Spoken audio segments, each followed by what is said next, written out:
प्यारे विद्यार्थीगण, मैं ऋतिक आप सबका भारत स्टडी यूट्यूब चैनल पर स्वागत करता हूं। मिथिला यूनिवर्सिटी के वे सभी स्टूडेंट जो यूजी पार्ट फर्स्ट में पढ़ रहे हैं और जिन्होंने अपने सबसेंट्रिक सब्जेक्ट को इकोनॉमिक्स के रूप में चुना है, उन सब के लिए यह क्लास है। जैसा कि आपको पता होगा, इस क्लास में अब हम तक इस सब्जेक्ट का कुल 5 क्लास कंप्लीट किए हैं, जिसका लिंक इस वीडियो के डिस्क्रिप्शन बॉक्स में है। आप वहां से पहले के सभी क्लास को देख सकते हैं। इस क्लास में हम 253 क्वेश्चन से शुरू करेंगे, क्योंकि 252 क्वेश्चन हम कंप्लीट कर चुके हैं इससे पहले के सब क्लास में। तो अगर आपने अब तक हमारे चैनल को सब्सक्राइब नहीं किया है तो उसे सब्सक्राइब कर दें, वीडियो को लाइक और शेयर निश्चित रूप से करें। यूजी पास फर्स्ट के सभी स्टूडेंट जिन्होंने अपना सब्सिडरी इकोनॉमिक्स सब्जेक्ट चुना है, उनके लिए यह क्लास है। तो आइए अपनी क्लास की हम शुरुआत करते हैं। आज का फर्स्ट क्वेश्चन है, सीमांत उपयोगिता ह्रास नियम के प्रतिपादक हैं। तो सीमांत उपयोगिता ह्रास नियम प्रतिपादक गॉसेन को माना जाता है, तो ए गॉसेन सही उत्तर है। नेक्स्ट, उपभोक्ता का संतुलन उस बिंदु पर होता है जहां सीमांत उपयोगिता बराबर मूल्य हो जाती है, उसी बिंदु को उपभोक्ता का संतुलन कहा जाता है, तो ए इसका सही उत्तर है। नेक्स्ट, निम्न में से किस सूत्र द्वारा मूल्य मांग की लोच मापी जाती है? तो मांग में प्रतिशत परिवर्तन बटा मूल्य में प्रतिशत परिवर्तन के द्वारा ही मूल्य मांग की लोच मापी जाती है, तो ए इसका सही उत्तर है। आप अपना उत्तर कमेंट बॉक्स में निश्चित रूप से दें।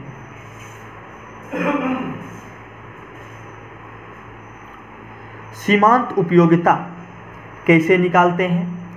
तो delta T U by delta Q से हम सीमांत उपयोगिता को ज्ञात करते हैं, तो ए इसका सही उत्तर है। नेक्स्ट, जो चक्र पहले बढ़ती है फिर स्थिर होकर घटना आरंभ कर देती है, वह कौन सी चक्र कहलाती है? तो वह एमपीपी चक्र कहलाती है, तो बी इसका सही उत्तर है।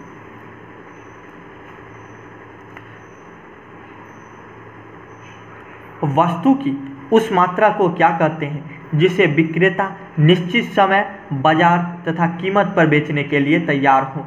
तो वस्तु की उस मात्रा को मांग कहा जाता है, डिमांड कहा जाता है, तो इसका बी उत्तर सही है।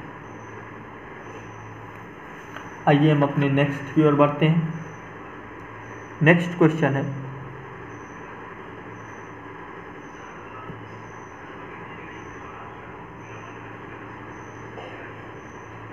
मांग वक्र की सामान्यता ढाल होती है। तो मांग वक्र की जो सामान्यता ढाल होती है वो बाएं से दाएं नीचे की ओर होती है। उसका ग्राफ इस तरह से होता है, बाएं से दाएं नीचे की ओर।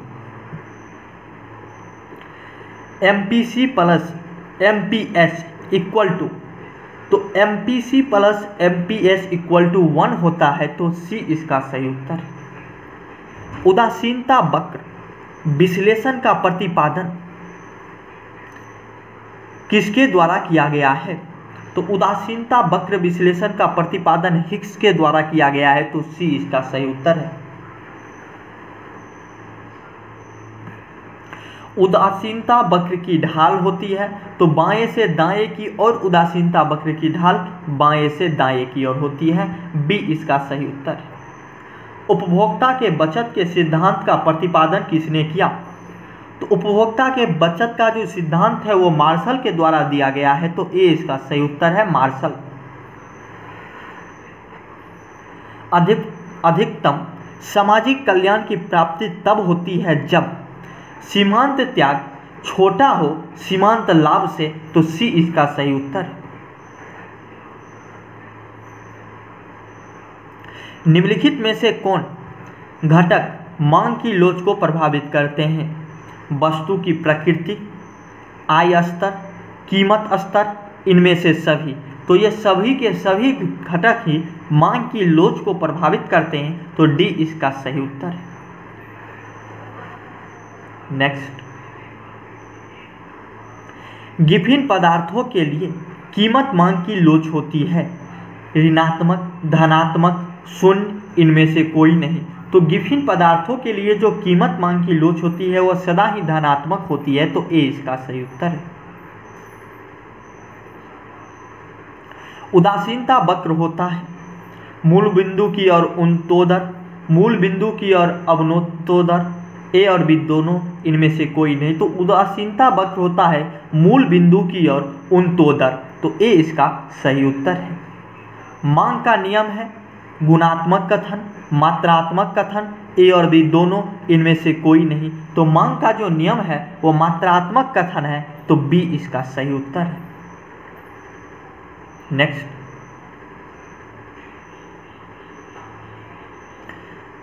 एक वस्तु की सभी इकाइयों से प्राप्त होने वाले उपयोगिता के योग को क्या कहते हैं? तो एक वस्तु की सभी इकाई से प्राप्त होने वाले उपयोगिता के योग को कुल उपयोगिता कहा जाता है, तो बी इसका सही उत्तर है। आप अपना उत्तर कमेंट बॉक्स में निश्चित रूप से दें। पहले आप क्वेश्चन नंबर लिखें, उसके बाद उसका उत्तर लिखें। वस्तु की उस मात्रा को क्या कहते हैं जिसे विक्रेता निश्चित समय, बाजार तथा कीमत पर बेचने के लिए तैयार हो?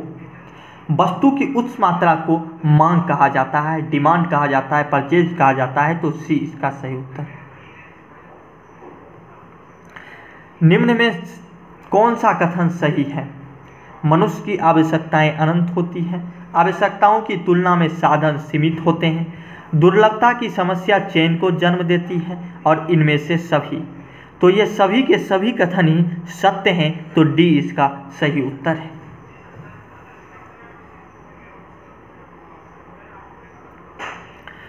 मांग को प्रभावित करने वाला तत्व निम्न में कौन सा है? आय में परिवर्तन, कीमत, उपभोक्ता की रुचि, और इनमें से सभी। तो मांग को ये सभी के सभी तत्व प्रभावित करते हैं, तो डी इसका उत्तर है। अगला क्वेश्चन, किस प्रकार की वस्तुओं के मूल्य में कमी होने से मांग में वृद्धि नहीं होती? तो अनिवार्य वस्तुओं की मांग में जो वृद्धि, कीमत में अगर कमी हो भी जाए तो मांग में किसी भी प्रकार की वृद्धि नहीं होती। जिस तरह से आप अगर 1 केजी आपका नमक का खर्चा है, तो अगर नमक 5 रुपये केजी भी हो जाए फिर भी आपका खर्चा 1 केजी ही होगा, 5 केजी नहीं होगा। उसीलिए यह अनिवार्य वस्तुओं के साथ होता है। न्यून मांग को ठीक करने के निम्न में से कौन से उपाय हैं? मौद्रिक उपाय, राजकोषीय उपाय, ए और बी दोनों, इनमें से कोई नहीं। तो न्यून मांग को ठीक करने के लिए मौद्रिक उपाय और राजकोषीय उपाय दोनों ही उपयुक्त हैं, तो सी इसका सही उत्तर है। उदासीनता वक्र होता है मूल बिंदु की ओर उन्नतोदर, तो बी इसका सही उत्तर। जब मांग वक्र एक्स अक्ष के समानांतर होता है तो पूर्णतः लोचदार मांग मानी जाती है, तो बी इसका सही उत्तर है। दो वस्तुएं एक दूसरे की पूरक है, इसका अर्थ यह है कि एक वस्तु की कीमत में वृद्धि होने पर दूसरी वस्तु की मांग में कमी आ जाएगी, डी इसका सही उत्तर है। जब भी एक वस्तु दूसरे की पूरक होता है तो एक की कीमत में वृद्धि से दूसरे की मांग में कमी आ जाएगी, और दूसरे की मांग में कमी से पहले की कीमत में वृद्धि हो जाएगी, तो डी इसका सही उत्तर है।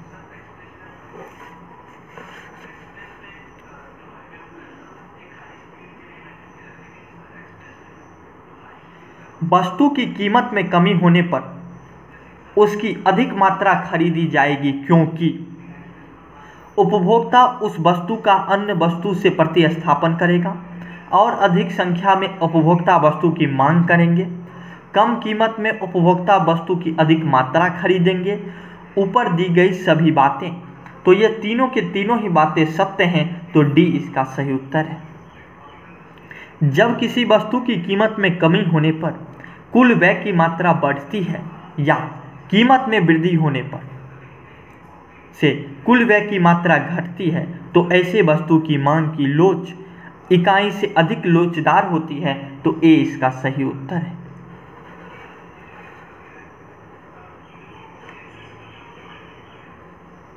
कुछ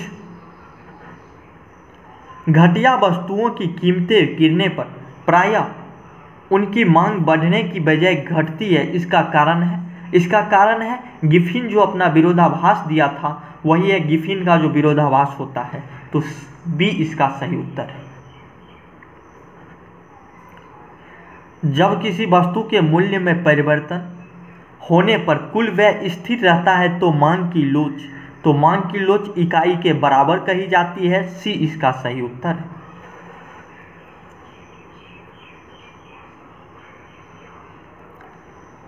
मांग की लोच का कम या अधिक होना इस बात पर निर्भर करता है कि मूल्य में एक निश्चित कमी होने से मांग बढ़ती है या कम होती है और मूल्य में एक निश्चित वृद्धि होने से कम घटती है या अधिक है। यह कथन निम्नलिखित में से किस अर्थशास्त्री का है? तो यह कथन प्रोफेसर मार्शल द्वारा दिया गया है। तो सी इसका सही उत्तर है।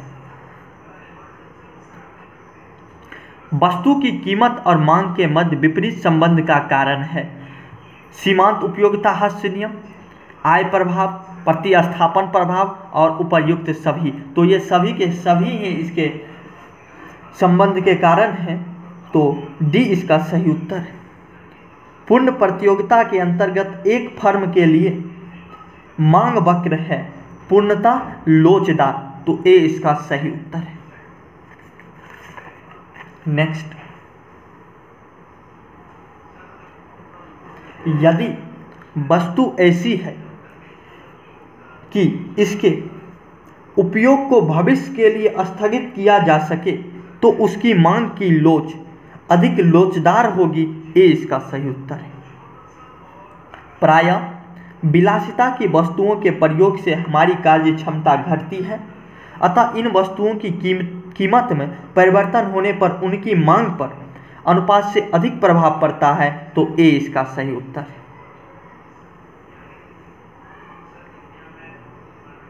प्रायः अनिवार्य आवश्यकताओं की वस्तु की मांग की लोच होती है तो अत्यधिक लोचदार होती है। तो सी इसका सही उत्तर है। किसी वस्तु की मांग बेलोचदार होती है क्योंकि उस वस्तु का उपभोग करने की व्यक्ति की आदत पड़ जाती है। तो डी इसका सही उत्तर है। निम्नलिखित रेखा चित्र में मांग वक्र पर मांग की लोच क्या होगी?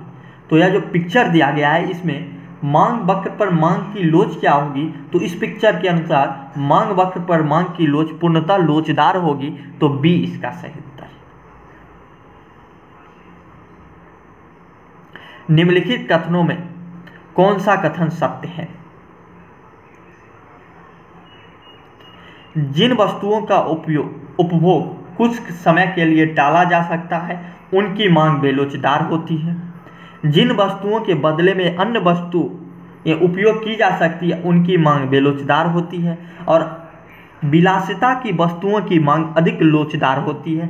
अनिवार्य वस्तुओं की मांग लोचदार होती है। तो इनमें सिर्फ एक ही कथन सत्य है और वह है अनिवार्य वस्तुओं की मांग लोचदार होती है। तो डी इसका सही उत्तर है। Next,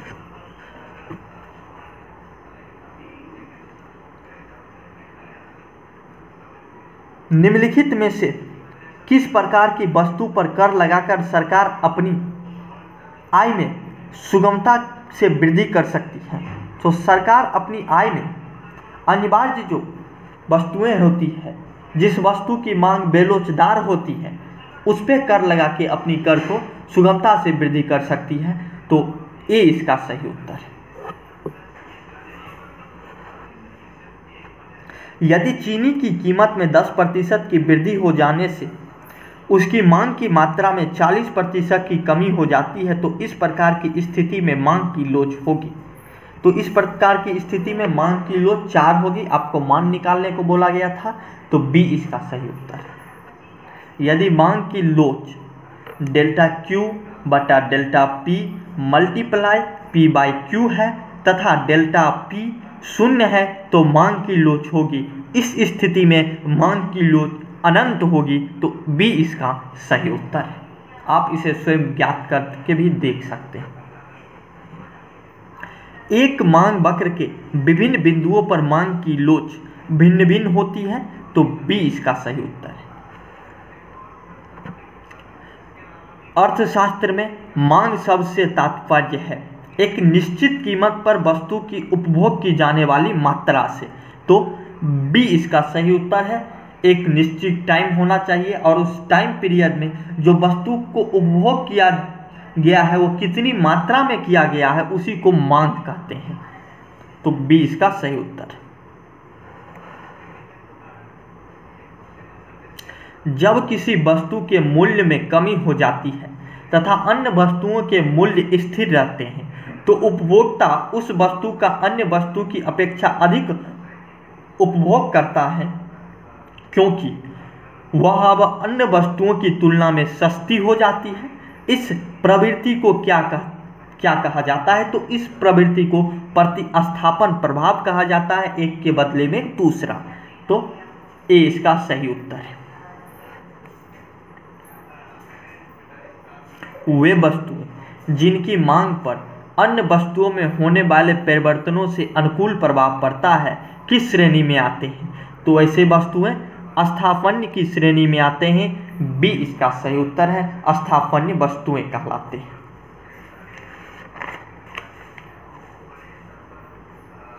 next,